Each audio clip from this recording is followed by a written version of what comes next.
थारनोङो गोसोआंनि मानोबा एवखांसोगारो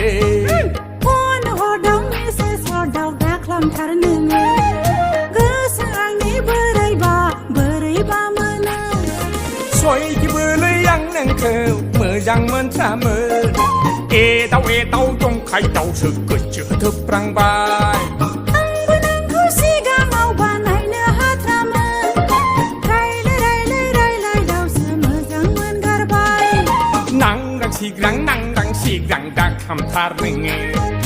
गोसोआंनि मानोबा एवखांसोगारो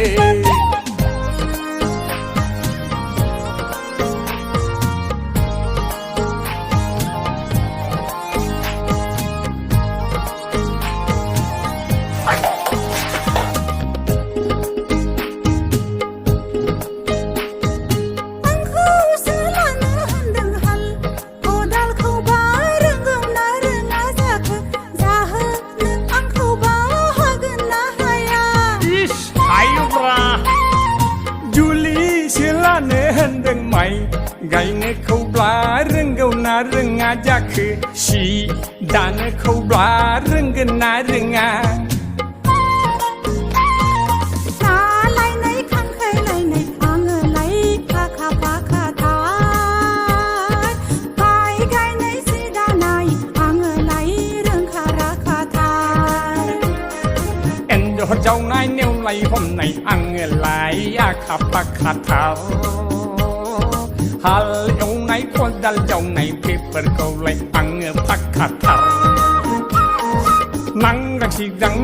सिग्रां दाख्लामथार नोङो गोसोआंनि मानोबा बेवखांसोगारो हागलिया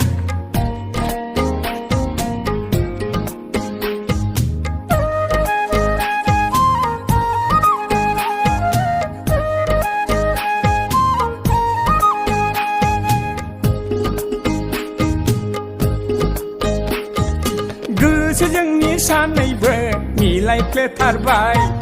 लायनांगौ ना खारसन फैनो बेखौल' बुंखाथारदेरनो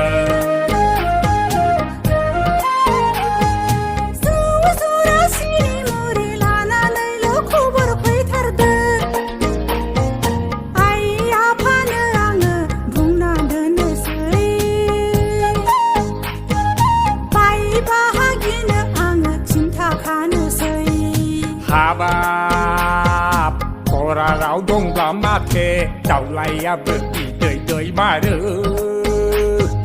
बराराव दंब्ला माथो बोरियावबो ना अरमारो मिनि खुसि रायजो जागोन फिसा ग्रें ग्रें खांगोन बोरायब्लाबो अनबाय थागोन आथिं आखाइ दानानै होगोन मिनि खुसि रायजो जागोन फिसा